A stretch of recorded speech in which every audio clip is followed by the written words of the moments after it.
Good morning my dear student, very very good morning. પ્રકરણ number 4માં આપણે ગયા વખતે લંબચોરસ ગુચરા પર લાગતા ટોર્ક ઉપર આધારિત દાખલા જોઈ ગયા. આપણે એની પર આધારિત આજે આપણે જોઈશું કે જેવી વાતો આપણે વિદ્યુત ક્ષેત્રમાં વિદ્યુત ડાયપોલની કરી હતી એવી જ વાતો આપણે ચુંબકીય ક્ષેત્રમાં એક ચુંબકીય ડાયપોલની વાત કરીએ. અને ચુંબકીય ડાયપોલ તરીકે કોણ વર્તશે એની પણ ચર્ચા કરીશું. બીજું, પહેલાં થોડું ફ્લેશબેકમાં જઈએ કે વિદ્યુત ડાયપોલના કિસ્સામાં તમને ખબર છે કે ડાયપોલના મધ્ય બિંદુથી એની અક્ષ પરના અતિ દૂરના એવા બિંદુએ વિદ્યુત ક્ષેત્રનું સૂત્ર E બરાબર કયું હતું આપણે? 2kp અપોન વાય ક્યુબ કે એક્સ ક્યુબ કે ઝેડ ક્યુબ, જે તમે અંતર વિચારતા હોય એ અંતર, જ્યાં k બરાબર શું કે 1/4 એપ્સિલોન 0. અને વિષુવ રેખા પર આપણે ડાયપોલ મોમેન્ટની વિરુદ્ધ દિશામાં વિદ્યુત ક્ષેત્ર મળતું હતું. એ કયું હતું? કેપી અપોન વાય ક્યુબ કે ઝેડ ક્યુબ કે એક્સ ક્યુબ. ઇન શોર્ટ, હું આ 3 કેમ બોલું છું? તમારે એ વિષુવ રેખામાં ડાયપોલના મધ્ય બિંદુથી ડાયપોલની અક્ષને લંબ એવા કોઈ પણ બિંદુએ વિદ્યુત ક્ષેત્ર જોઈતું હોય તો એ વિદ્યુત ક્ષેત્રનું સૂત્ર, પણ એની દિશા એ ક્યાં હતી? કે ડાયપોલ મોમેન્ટની વિરુદ્ધ દિશામાં. હવે આપણે આ ચેપ્ટરમાં પર્ટિક્યુલર આજની થિયરીમાં આપણે કઈ ચર્ચા કરીશું? ચુંબકીય ડાયપોલ મોમેન્ટની, એટલે કે ચુંબકીય ડાયપોલની. બરાબર, ચુંબકીય ડાયપોલની ચર્ચા છે. કારણ કે ચુંબકીય ડાયપોલ મોમેન્ટ તો ગુચડાનું ખબર છે કે m બરાબર I ઇન્ટુ a છે, પણ આપણે ચુંબકીય ડાયપોલના કેન્દ્રથી કે મધ્ય બિંદુથી અતિ દૂરના એવા બિંદુએ ચુંબકીય ક્ષેત્ર એ સામ્યતા ધરાવતા વિદ્યુત ક્ષેત્રના મૂલ્ય સાથે કેવું મળતું આવે છે એની આપણે ચર્ચા. એટલે આપણે કહીએ કે ચુંબકીય ઘટક તરીકે સાદામાં સાદું ઉદાહરણ શું આપ્યું ખબર છે? ચુંબકીય ઘટક તરીકે પ્રવાહધારિત ગૂંચળું, બસ એ લઈ લો. પ્રવાહધારિત ગૂંચળું લઈ લો અને આ ગૂંચળાના કેન્દ્રથી x અંતરે આવેલા બિંદુએ તમને ચુંબકીય ક્ષેત્ર તો ખબર છે, પણ આપણે અતિ દૂરના બિંદુએ લેવું હોય તો શું થાય એની આપણે ચર્ચા કરીએ. આપણો પ્રશ્ન હશે અત્યારે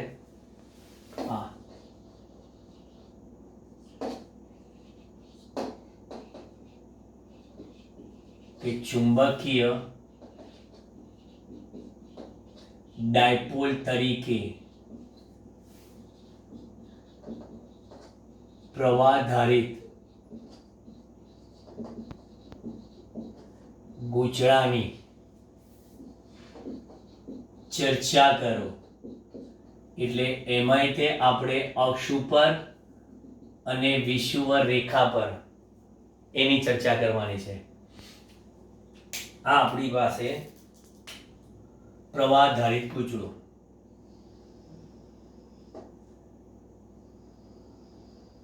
આ રીતનું.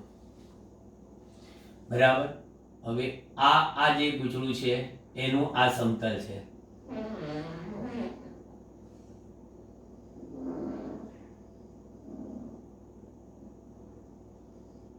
બરાબર, આ સમતલ, એ સમતલને લંબ રૂપે આપણને અહીંયા આગળ ચુંબકીય ક્ષેત્ર મળે. કયા બિંદુએ? આ બિંદુએ. આ ગૂંચળાનું કેન્દ્ર O છે અને ગૂંચળાની ત્રિજ્યા કેટલી છે? R. તો ગૂંચળાના કેન્દ્ર O થી આ x, જ્યાં પર્ટિક્યુલર કન્ડિશન કઈ જોઈએ, જેમ આપણે પેલા ડાયપોલમાં આ 2a ડિસ્ટન્સ હતું, ડાયપોલમાં 2a ડિસ્ટન્સ હતું અને એ 2a ડિસ્ટન્સમાં આપણે એવું કીધેલું કે જ્યાં જે અંતરે આપણે વિદ્યુત ક્ષેત્ર શોધવું છે એ અંતર is a very much greater than r. આ છે કન્ડિશન આપણી આ. એટલે x ની સાપેક્ષે r નું પદ અવગણવાનું આવશે આપણી પાસે સૂત્રમાં. હવે આમાંથી મારે પ્રવાહ કઈ બાજુ રાખ્યો કે જેથી મેં ચુંબકીય ક્ષેત્ર તો બતાવી દીધું. તો કે પ્રવાહ આમ ગુચડામાંથી વહેતો પ્રવાહ આ રીતે વહેતો હોય, આ રીતે. તો ગુચડાના કેન્દ્રથી તેની અક્ષ પરના આ કયા બિંદુએ પી બિંદુ પાસે,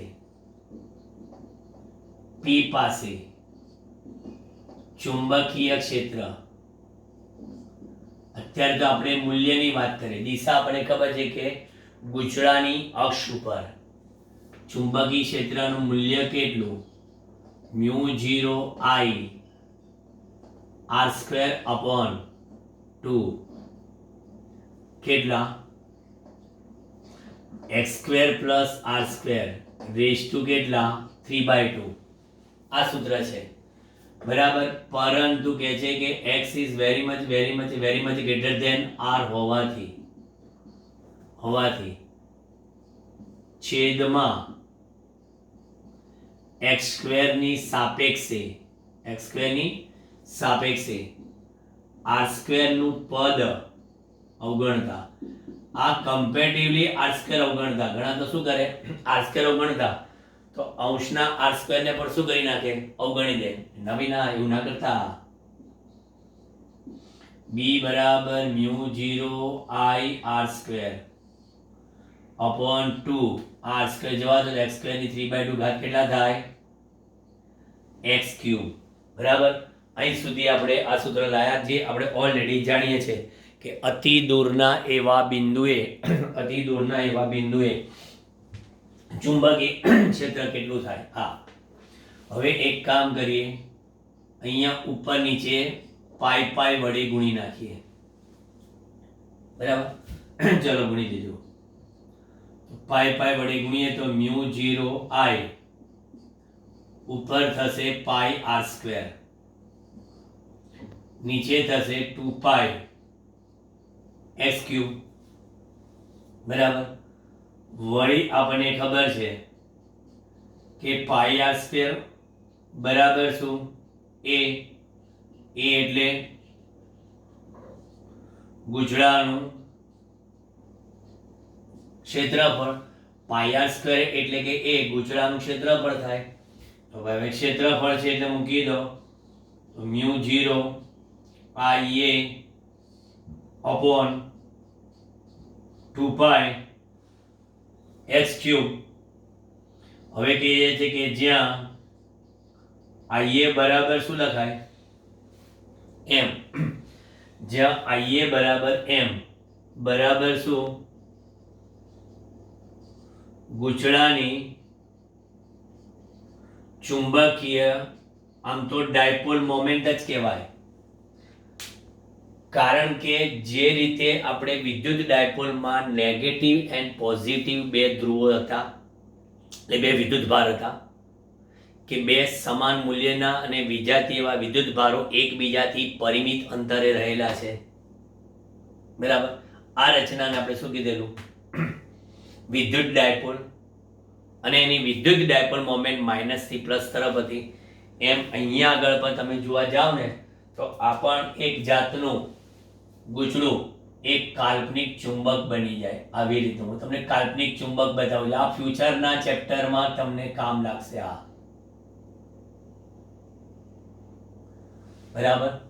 અને બીજું કે ગુચડામાંથી વહેતો પ્રવાહ જો વિષમગઢ દિશામાં હોય, ગુચડામાંથી વહેતો પ્રવાહ વિષમગઢ દિશામાં હોય તો ગુચડાનો આ છેડો નોર્થ કહેવાય અને સમગઢી હોય તો સાઉથ કહેવાય. કારણ કે જો ગુચડાને તમે આ બાજુથી જોશો તો પ્રવાહ કયો છે, વિષમગઢી. એટલે ફ્યુચરમાં એવું આવું આવશે. આ ધારો કે ગુચડું, આ પણ ગુચડું, એને હું આમથી સામેથી જોઉં. મેં કીધું ગુચડામાંથી વહેતો પ્રવાહ આ વિષમગઢી હોય અને અથવા ધારો કે આ રીતનો સમગઢી હોય. તો વિષમગઢી કે સમગઢી હોય તો એના છેડા નોર્થ કે સાઉથ એ નક્કી કરવાનું આગળ જતા આવશે.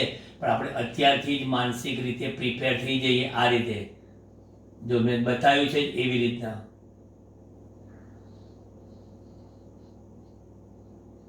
છે. જે રીતના પ્રવાહ દિશા છે ને એ રીતે મેં NS દોર્યા છે જો. એટલે અહીંયા આગળ આ વિષમ ગણ એટલે આ છેડો N અને આ છેડો S. તો આનો અર્થ એવો થયો કે જે કાંઈ ડાયપોલ મોમેન્ટ છે એ ડાયપોલ મોમેન્ટ ક્યાંથી ક્યાં નહીં હોય તો કે dipole moment always S ધ્રુવથી N ધ્રુવ તરફની હોય. એટલે અહીંયા આગળ M હોય. અને આમે તમે જોવો છો કે ગુજરાતનો ક્ષેત્રફળ સદિશ, આ ગુજરાતનો ક્ષેત્રફળ સદિશ અહીંથી અહીંયા આગળ આ ક્ષેત્રફળ સદિશ જો કેટલું બધું બતાવી દો. આ ગુજરાતનો ક્ષેત્રફળ સદિશ અને એ જ દિશામાં આવશે ડાયપોલ મોમેન્ટ અને એ જ દિશામાં આવશે ચુંબકીય ક્ષેત્ર. બોલો બધા એક જ દિશામાં. કમ્પ્લીટ એક્સપ્લેનેશન તમારી સામે આકૃતિમાં છે. S to N dipole moment બરાબર. કયો છેડો S અને કયો છેડો N એટલે આને ચુંબકીય ડાયપોલ મોમેન્ટ તરીકે પણ તમે ઓળખી શકો બરાબર. તો હવે મૂકી દઉં તો મારી પાસે B બરાબર આવશે μ0 IA છે એટલે હવે શું લખીશ M/2π x3. આને હજી 2 વડે ગુણો ને 2 વડે ભાગો. આપણા પેલા વિદ્યુત ડાયપોલ મોમેન્ટની મદદથી જે વિદ્યુત ક્ષેત્ર મળે છે ને એની અક્ષ પરના વિદ્યુત ક્ષેત્રના સૂત્ર સાથે સામ્યતા ધરાઈ શકે એ રીતનું બનાવીએ છીએ આપણે.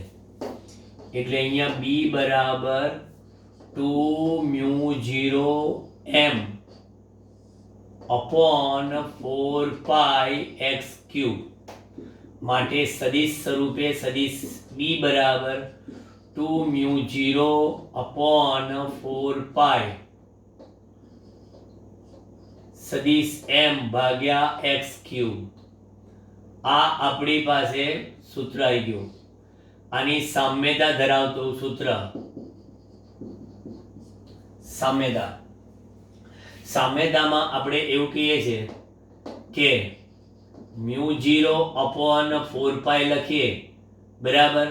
એ વિદ્યુત ક્ષેત્રમાં આપણે લખી દઈશું 1/4π એપ્સિલોન 0. Okay 1/4π epsilon 0. 4π ની જગ્યા પર છે ખાલી μ0 ની જગ્યાએ 1/એપ્સિલોન 0. પછી અહીંયા આગળ આપણે લખીએ છીએ સદિશ M તો અહીંયા આગળ છે સદિશ P એટલે કે સ્થિત વિદ્યુત ડાયપોલ મોમેન્ટ આપણી કઈ થઈ ગઈ સ્થિત વિદ્યુત ડાયપોલ મોમેન્ટ. ઓકે પછી બીજી કમ્પેરિઝન કરીએ તો સાહેબ અહીંયા આગળ આપણે વિદ્યુત ક્ષેત્ર મેળવ્યું તો અહીંયા આગળ સોરી ચુંબકીય ક્ષેત્ર મેળવ્યું તો અહીંયા આગળ સ્થિત વિદ્યુત ક્ષેત્ર બરાબર. એટલે અક્ષીય વિદ્યુત ક્ષેત્ર જેવું આપણને મળ્યું. એટલે આપણી પાસે આ સૂત્ર શું આવ્યું 2μ0 સદિશ M upon 4π x3 tends to અહીંયા આગળ 1/4π એપ્સિલોન 0. આ તો લખાઈ ગયું 1/4π એપ્સિલોન 0. અહીંયા આગળ 2 સદિશ PE upon કેટલા x3. વિદ્યુત ડાયપોલના મધ્ય બિંદુથી અતિ દૂરના એવા બિંદુએ વિદ્યુત ક્ષેત્રનું જેવું સૂત્ર હતું એવું જ સૂત્ર મને અહીંયા આગળ ચુંબકીય ડાયપોલના કિસ્સામાં અહીંયા ડાયપોલ થયો S અને N એટલે કે તમારું પ્રવાહધારિત ગુચડું એક ચુંબકીય ડાયપોલ તરીકે વર્તે છે. મેં અહીં બતાવી દીધું. હવે તમે વિષુવરેખા કેવું હોય તો આ અક્ષ પરનું થયું. વિષુવરેખા કેવું હોય તો વિષુવરેખા પર તમે આમ જઈ શકો જેમ અહીંયા આગળ આમ છે ને એમ અહીંયા આગળ આ રીતે ઉપર જઈ શકો બરાબર. અને વિષુવરેખા પરનું આ બિંદુ ધારો કે અહીંથી વિચારીએ ને તો એ y છે જ્યાં y is very much greater than r લઈ લઈએ. પરંતુ આના માટે તમારું ચુંબકીય ક્ષેત્ર ક્યાં આવશે ખબર છે? જો તમે આ બિંદુની વાત કરો આ P બિંદુ છે ને તો હું અહીંયા આગળ ધારો કે Q બિંદુ કહું. સપોઝ આ P બિંદુ Q બિંદુ અને અહીંયાથી જ માપું છું, અહીંથી જ. તો એનો ચુંબકીય ક્ષેત્ર ક્યાં હશે? જે રીતે પેલામાં વિદ્યુત ડાયપોલ મોમેન્ટની વિરુદ્ધમાં આવે છે, તો અહીંયા ચુંબકીય ડાયપોલ મોમેન્ટની વિરુદ્ધમાં આવશે, આ બાજુ આવશે. બરાબર? એટલે આ તમને ધારો કે મળ્યું અક્ષીય ચુંબકીય ક્ષેત્ર, એટલે બી એટ એક્સિસ કહી શકો. બરાબર? તો આ શું મળશે? બી એટ ઇક્વેટર, એટલે કે વિષુવરેખા પર, એટલે કે ગુચરાના સમતલ પરના. બરાબર? ગુચરાના કેન્દ્રથી ગુચરાના સમતલ પરના વાય અતિ દૂરના એવા બિંદુએ ચુંબકીય ક્ષેત્ર. તો પછી અહીંયા આગળ આપણે એવું કહી શકીએ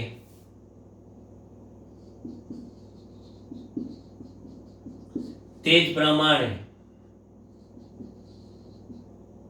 કઈ ડાયપોલ લઈએ આપણે? તે જ પ્રમાણે વિદ્યુત ડાયપોલની વિષુવરેખા પરના અતિ દૂરના એવા વાય અંતરે મળતા વિદ્યુત ક્ષેત્રનું સૂત્ર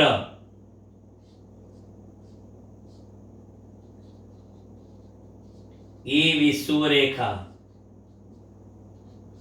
1/4πε0.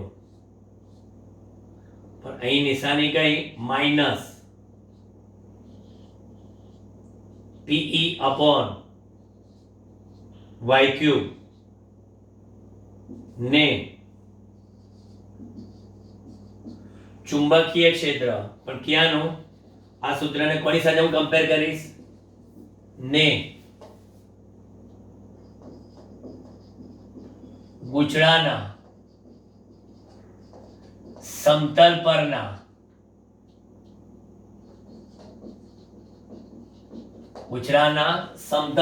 પણ ગુચરાના કેન્દ્રથી અતિ દૂરના એવા વાય અંતરે આવેલા બિંદુ પાસે મળતા, આ સૂત્રને સરખાવ્યો છે કોની સાથે? મળતા ચુંબકીય ક્ષેત્રના સૂત્ર બી એટ વિષુવરેખા. બરાબર? આ એક્ચ્યુઅલી કહેવાય બી એટ એક્સિસ. ફાઇનલી તો બી એટ વિષુવરેખા બરાબર માઇનસ μ0/4π, μ0/4π. અને અહીંયા આગળ m upon y ક્યુબ, એટલે ડાયપોલ મોમેન્ટની વિરુદ્ધ દિશામાં મળે. આ જમણી બાજુ હોય તો આ ડાબી બાજુ થાય. બરાબર? s થી n છે તો આ બાજુ n થી s તરફનું તમને મળે. s થી n તો ડાયપોલ મોમેન્ટ છે, પણ એની વિરુદ્ધ દિશામાં. ક્લિયર? કટ થઈ ગયું. ટૂંકમાં અહીંયા આગળ આપણને વ્યાપક રીતે બી એ અંતરના ઘનના વ્યસ્ત પ્રમાણમાં મળે છે. અંતરના ઘનના વ્યસ્ત પ્રમાણમાં મળે છે. કોના માટે? તો કે આપેલ એવા ગુચડા માટે. બોલો છે રિલેટિવ કમ્પેરિઝન. આની જેમ કમ્પેરિઝન કરીએ ને તો આની કમ્પેરિઝનમાં માત્ર આ ચેન્જ થયું. બરાબર? કયું? અહીંયા આગળ સૂત્ર બંનેના સરખા, ખાલી અહીંયા 2 નીકળી જાય તો અહીંયા 2 નીકળી જાય, કારણ કે આ અક્ષ પરનું છે ને પેલું વિષુવરેખા પરનું છે. ક્લિયર?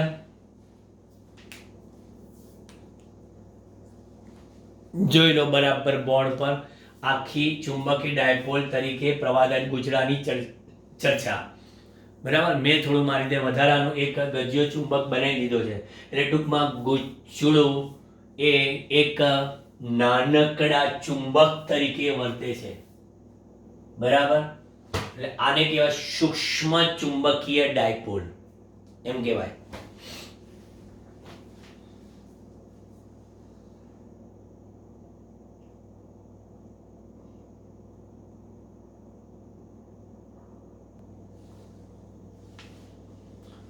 ચાલો હવે બીજો એક પ્રશ્ન ડાયપોલ મોમેન્ટના કિસ્સાનો છે.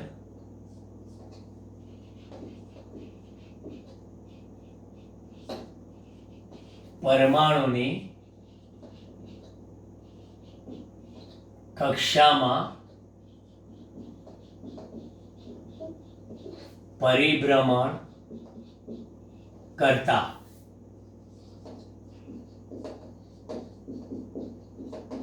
એવા ઇલેક્ટ્રોનની કક્ષીય ડાયપોલ મોમેન્ટ અથવા તો ચુંબકીય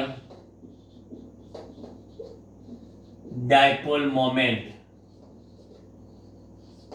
નું સૂત્ર મેળવો. અને એ સૂત્ર મેળવ્યા બાદ આપણે શું કરીશું ખબર છે? લઘુત્તમ ચુંબકીય ડાયપોલ મોમેન્ટ નું પણ સૂત્ર લાવીશું અને એની કિંમત લાવીશું. અને લઘુત્તમ ચુંબકીય ડાયપોલ મોમેન્ટ જે છે એ કિંમત એક બોહર મેગ્નેટોન જેટલી મળે આપણને. બોહર મેગ્નેટોન ચુંબકીય ડાયપોલ મોમેન્ટનો એકમ કેમિસ્ટ્રીમાં તમે જોયેલો છે. બોહર મેગ્નેટોન શોર્ટ ફોર્મમાં એટલે BM બોહર મેગ્નેટોન. હવે ભ્રમણ કરતા ઇલેક્ટ્રોન માટે હું આમ આકૃતિ નહીં દોરું, તમને રિયલાઇઝ થાય એ રીતે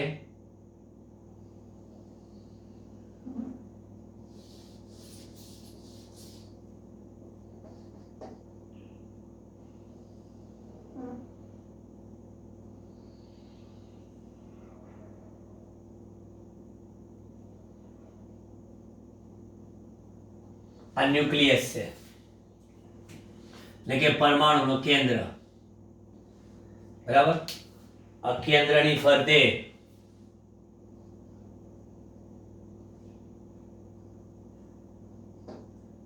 આ ઇલેક્ટ્રોન ભ્રમણ કરે છે. આ ઇલેક્ટ્રોન બરાબર આ રીતના. હવે આ જે છે એને આપણે કહીએ છીએ ZE પોઝિટિવ. એની ફરતે ભ્રમણ કરે છે.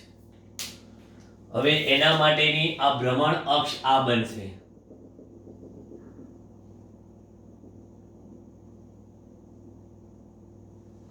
પણ તમે ભ્રમણ અક્ષ તો બનાવી, બરાબર? ટૂંકમાં આ રીતે ભ્રમણ કરે છે ઇલેક્ટ્રોન. પણ ઇલેક્ટ્રોન જે દિશામાં ભ્રમણ કરે એની વિરુદ્ધ દિશામાં રૈવાજિક પ્રવાહ રચાય. એ બધાને ખબર હશે. આ રૈવાજિક પ્રવાહ અને અહીંથી આ બતાવો છો આ પણ રૈવાજિક પ્રવાહ. હવે રૈવાજિક પ્રવાહ રીતે બતાવો તો એનો અર્થ એ થયો કે આ પ્રવાહની ડિરેક્શન અને એનાથી રચાતું ક્ષેત્રફળ A અને આને આપણે કહીએ કે આ એના કક્ષાની ત્રિજ્યા કહેવાય. આ ત્રિજ્યાના પથ ઉપર એ ઇલેક્ટ્રોન વર્તુળાકારે ભ્રમણ કરે છે. બરાબર? એટલે આ ત્રિજ્યા R થઈ. તો મને એમ લાગે છે કે આનું ડાયપોલ મોમેન્ટ એ કઈ બાજુ આવશે? નીચે mu L. બરાબર? એટલે actually this is called the orbital dipole moment. કક્ષીય ડાયપોલ મોમેન્ટ થયો એટલે આપણે એને mu L લખ્યું. કે આ ઇલેક્ટ્રોન કોણીય વેગમાન ધરાવે છે. હવે કોણીય વેગમાન ધરાવે તો કોણીય વેગમાનમાં તમને ખબર છે કે જે બાજુ ભ્રમણ કરે ઇલેક્ટ્રોન એ બાજુ જમણા હાથની આંગળી વીંટાળીએ અથવા તો કહેવાય સદિશ R અને સદિશ P થી બનતા સમતલને લંબરૂપે જમણા હાથના સ્ક્રૂને ગોઠવવામાં આવે. બરાબર? અને સ્ક્રૂને R થી P તરફ ફેરવીએ તો પછી એનો અર્થ એ થયો કે આ ઇલેક્ટ્રોનના કોણીય વેગમાનની દિશા ક્યાં આવશે? ઉપર તરફ આવશે. બરાબર? ઇલેક્ટ્રોનનું આ કોણીય વેગમાન જે કહેવાય છે સદિશ L બરાબર R ક્રોસ P. પણ તમને ખબર છે કે અહીંયા આગળ R અને P બંને પરસ્પર કેવા છે? લંબ છે, આર અને પી પરસ્પર લંબ છે કે ત્રિજ્યા અને ઇલેક્ટ્રોનનું વેગમાન પરસ્પર લંબ છે, તો પછી આવા સંજોગોમાં આ આર ક્રોસ પી છે એનું મૂલ્ય કેટલું થશે? દિશા તો મેં ઉપર બતાવી દીધી કોણીય વેગમાનની, બરાબર. આ થઈ ગયું કયું? તો કે ઇલેક્ટ્રોનનું કોણીય વેગમાન અને મૂલ્ય બરાબર L બરાબર R ઇન્ટુ પી બરાબર તમે લખો RmV લખાય. P બરાબર mv. ઇલેક્ટ્રોનનું કોણીય વેગમાન કેટલું? mvr. ઇલેક્ટ્રોનનું કોણીય વેગમાન mvr. ચલો એક આ વસ્તુ યાદ રાખજો, મેં તમને જસ્ટ અત્યારે આખી આકૃતિને સમજાવવાની કોશિશ કરી, બરાબર. હવે અહીંયા આગળ હું એના સૂત્રની વાત લખું, હવે એક પછી એક. તો કહીશું કે અત્રે ઇલેક્ટ્રોનના ભ્રમણથી રચાતા પ્રવાહને કારણે મળતી ચુંબકીય dipole moment mu L I into A લખાય. સિમ્પલ લખાય, આઈ ઇન્ટુ એ માટે મ્યુ એલ બરાબર, થર્ડ ચેપ્ટર યાદ કરો. થર્ડ ચેપ્ટરમાં પ્રવાહ બરાબર કહે છે કે ઇલેક્ટ્રોનનો વીજભાર ગુણ્યા એની આવૃત્તિ, વીજભાર ગુણ્યા ફ્રીક્વન્સી, અને ક્ષેત્રફળ તરીકે અહીંયા આગળ કોણ છે? તો કે સાહેબ પાઈ આર સ્ક્વેર છે. ઓકે, એટલે અહીં પણ ક્લિયર. આગળ વધો. મ્યુ એલ બરાબર હવે ઈ એફ. હવે આમાં આપણે એડજસ્ટમેન્ટ કરવા માટે શું કરીએ ખબર છે? મારે કોણીય વેગમાને લાવવું છે mvr, એટલે હું m વડે ગુણવાની પણ વાત કરીશ. અને ઓમેગા લાવવા માટે શું કરીશું? ઓમેગા લાવવા માટે v બરાબર r ઓમેગા. એટલે આમાં હજી તમારે કોણીય વેગમાનમાં હજી એક સ્ટેપ વધારે લખવું હોય ને તો v બરાબર r ઓમેગા લખશો ને, r ઓમેગા તો m r square omega. Okay, હા બરાબર. એટલે mr સ્ક્વેર ઓમેગા આમાં સ્ટેપ આવશે એટલે હું સીધું મૂકી દઈશ કોણીય વેગમાન. ચલો બધું એડજસ્ટમેન્ટ. એટલે અહીંયા આગળ ગુણ્યા 2m ભાગ્યા 2m. 2 એટલા માટે ગુણ્યા કે 2πf બરાબર ઓમેગા લખાય, એટલે મેં ગુણ્યા એટલે ભાગવા પડે. m એટલા માટે લખ્યા કે મારે mr સ્ક્વેર ઓમેગા જોઈએ છે, તો પછી મારે m વડે ભાગવા પડે. ઓકે, તો હવે એડજસ્ટમેન્ટ પ્રમાણે આપણે મૂકી દઈએ આને કે પહેલા હું લખી દઉં કેટલા? m લખી દીધા, બરાબર. પછી 2 આને આપી દીધા એટલે લખી દીધા 2πf, બરાબર. અને પછી લખી નાખ્યા r સ્ક્વેર. બધું લખાઈ ગયું. તો પછી રહ્યા કોણ અહીંયા? e. છેદમાં કોણ? એ તો એમને એમ જ રહેશે 2m. તો પછી માટે મ્યુ l બરાબર m omega r square into e ભાગ્યા 2m. પણ m ઓમેગા r સ્ક્વેર એટલે, પરંતુ m ઓમેગા r સ્ક્વેર બરાબર શું? l. l એટલે ઇલેક્ટ્રોનનું કોણીય વેગમાન. તો ઇલેક્ટ્રોનનું કોણીય વેગમાન તો મ્યુ l બરાબર શું લખશો? E/2m. અને આની જગ્યા પર l. આ આવી ગયું ચુંબકીય ડાયપોલ મોમેન્ટ. કોની? ઇલેક્ટ્રોનની, બરાબર. કોઈ કે સાહેબ સદિશ સ્વરૂપે લખો. સદિશ સ્વરૂપે મ્યુ l સદિશ E/2m તો મૂલ્ય છે, એમાં કોઈ સદિશ નહીં. બરાબર. E/2m મૂલ્ય છે એટલે આમાં કોઈ સદિશ નહીં. પરંતુ કોણીય વેગમાન અને ડાયપોલ મોમેન્ટ પરસ્પર કેવા છે? વિરુદ્ધ છે. એટલે એ નિશાની માઇનસ. આ પરફેક્ટ આપણું સૂત્ર આવી ગયું, જ્યાં E/2m ને શું કહે છે? ગાયરો મેગ્નેટિક ગુણોત્તર એટલે કે રેશિયો. પછી આપણે ગાયરો મેગ્નેટિક ઇંગ્લિશમાં લખીને પછી રેશિયો ગુજરાતીમાં લખવાનું ગુણોત્તર. ગાયરો મેગ્નેટિક રેશિયો ઇલેક્ટ્રોન માટે તેનું મૂલ્ય, બરાબર, ઇલેક્ટ્રોન માટે તેનું મૂલ્ય ફિક્સ આપેલું જ છે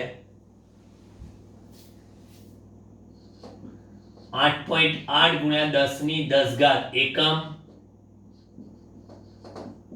કુલમ પ્રતિ કેજી. ચલો એક બહુ મસ્ત મુદ્દો હવે સમજીએ. આ આપણે એક્ચ્યુઅલી તમારા કેમિસ્ટ્રીનો ટોપિક આવ્યો કે પરમાણુમાં ન્યુક્લિયસની ફરતે જુદી જુદી કક્ષાઓમાં ઇલેક્ટ્રોન ભ્રમણ કરે છે. એટલે કે દરેકમાં એની કક્ષીય ત્રિજ્યા જુદી જુદી હોય. આપણે ખબર છે કે એના ક્વોન્ટમ નંબર n બરાબર 1 2 3 પ્રમાણે અલગ અલગ કક્ષાઓમાં એ ભ્રમણ કરતો હોય. તો આપણને બોહર નામના વૈજ્ઞાનિકે પરમાણુના મોડેલમાં તમને યાદ હશે કેમિસ્ટ્રીમાં કે અધિતર્કો આપ્યા હતા. બોહરે અધિતર્ક. તો આપણે અહીંયા આગળ એવું કહી શકીએ કે બોહરના અધિતર્ક એક અનુસાર, બોહરના અધિતર્ક એક અનુસાર ઇલેક્ટ્રોન ન્યુક્લિયસની આસપાસની શક્ય એવી અનંત કક્ષા પૈકી એવી કક્ષામાં જ ભ્રમણ કરે કે જેમાં ઇલેક્ટ્રોનનું કોણીય વેગમાન ln એટલે કે n કક્ષામાં એ h/2π ના પૂર્ણ ગુણાંકમાં હોય. આ તો યાદ છે ને. ઇલેક્ટ્રોન ન્યુક્લિયસની આસપાસની શક્ય એવી અનંત કક્ષા પૈકી એવી કક્ષામાં જ ભ્રમણ કરે કે જેમાં તેનું કોણીય વેગમાન એ h/2π ના પૂર્ણ ગુણાંકમાં હોય. જ્યાં h બરાબર શું? પ્લાન્કનો વિશ્વનીયતાંક, બરાબર. n બરાબર શું? 1 2 3. એટલે કે આના ઘણા નામ છે. આને કહેવાય છે કક્ષાનો ક્રમ અથવા તો ક્વોન્ટમ નંબર. n બરાબર 1 કે તો ધરા સ્થિતિમાં, તો અહીંયા આગળ કહીએ કે જો કોણીય વેગમાનની મિનિમમ કિંમત જોઈતી હોય, બરાબર, મિનિમમ કિંમત n બરાબર 1 માટે ln બરાબર શું થાય? l મિનિમમ મળે. તો માટે l મિનિમમ બરાબર શું થાય? તો કે સાહેબ h/2π થાય. l મિનિમમ બરાબર h/2π થાય. તો પછી જો આ l મિનિમમ બરાબર h/2π થાય તો આપણે જે સૂત્ર લાવ્યા, બરાબર, એ સૂત્રમાં મ્યુ l મિનિમમ જે બોર મેગ્નેટોન કહેવાશે, બરાબર, એ કેટલી આવે છે જોઈએ. તો પહેલા તો કે સાહેબ તમે E/2m લખો, પણ અહીંયા આગળ 2m માં m e અહીં પર્ટિક્યુલર તમને એ પણ કહી દઉં કે આ દરેકમાં જે મેં બતાવ્યા છે ને એ m છે. એટલે અત્યારે તો આપણે ઇલેક્ટ્રોનનું દળ છે. અહીંયા પણ આ ઇલેક્ટ્રોનનું દળ છે. આ જસ્ટ એક સુધારો કરી દઈએ આપણે. ઇલેક્ટ્રોનનું દળ અહીંયા પણ આપણે લખીએ ઇલેક્ટ્રોન માટે છે એટલે ઇલેક્ટ્રોનનું. બાકી બધે ક્યાંય પણ કરેક્શન જ લેજો. ઇલેક્ટ્રોનનું દળ. અહીંયા આગળ એમી, અહીંયા પણ એમી, અહીંયા પણ એમી, કારણ કે ઇલેક્ટ્રોન માટે તેનું મૂલ્ય આપણે લઈશું. ચલો, એટલે અહીંયા થયું E બાય એમી, અને બાજુમાં L ની કિંમત કઈ? h/2 પાઈ. તો પછી મ્યુ L મિનિમમ કેટલી મળશે? કે 1.6 into 10⁻⁻19. હથિયાર પકડી લીધું. into 10⁻⁻19. h ની કિંમત લાકડો વિષયની હતા 6.625 into 10⁻34 જૂલ into સેકન્ડ, અને 2 એટલે આ થઈ ગયા 4 પાઈ એટલે 3.14. ઇલેક્ટ્રોનનું દળ 9.1 ગુણ્યા 10⁻31. એટલે મ્યુએલ મિનિમમ ની કિંમત કેટલી મળે છે? પહેલા તો અંશ લાવીએ. અંશ લાવીએ 1.6 into 10⁻⁻19 ગુણ્યા 6.625 ગુણ્યા 10⁻34. એટલે ઉપર આવશે જવાબ 1.06 into 10⁻52 આવ્યો અમારા કેલ્ક્યુલેટર પ્રમાણે. તમે ચેક કરતા રહેજો. નીચે 4 ગુણ્યા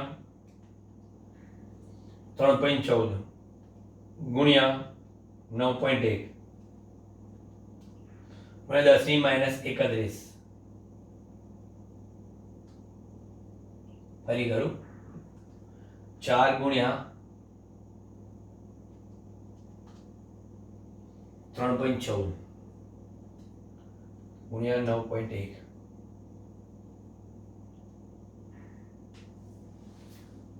114.296 બધું આખા કિંમતો સાથે લખીએ છીએ. હવે ફાઇનલી જવાબ 1.06 ગુણ્યા -52 ભાગ્યા 114 પોઈન્ટ.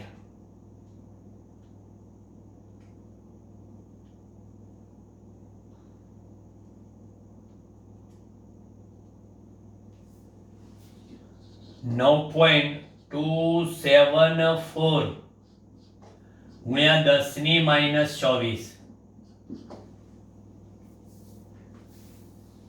પાઈની કિંમત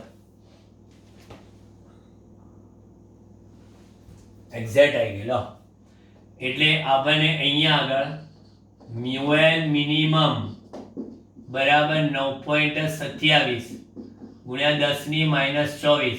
હવે આપણને ખબર હોવી જોઈએ કે આનો એકમ શું છે? તો કે એમ્પિયર ઇન્ટુ મીટર સ્ક્વેર. બરાબર, એમ્પિયર ઇન્ટુ મીટર સ્ક્વેર. હવે આને આપણે શું કહીએ છીએ? આ જે વેલ્યુ લાયા એને લઘુત્તમ મૂલ્ય મળ્યું. બરાબર, આ લઘુત્તમ મૂલ્યને આપણે કહીએ છીએ બોહર મેગ્નેટોન.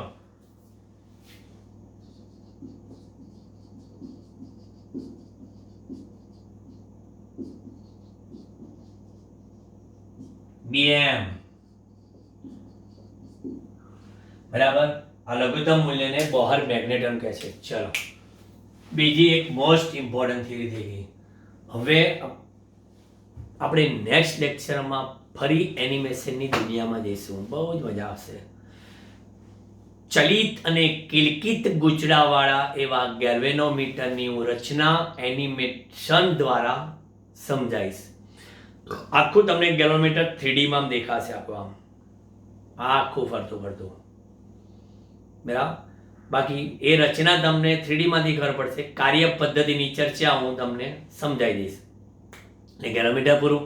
પછી એ ગેલ્વેનોમીટરનો ઉપયોગ એ મીટરને વોલ્ટમીટરમાં કરવાની એ નાની નાની ટચુકડી એવી થિયરી સાથે આખું આ ચેપ્ટર થિયરીમાં આપણે પૂર્ણ જાહેર કરવામાં આવશે.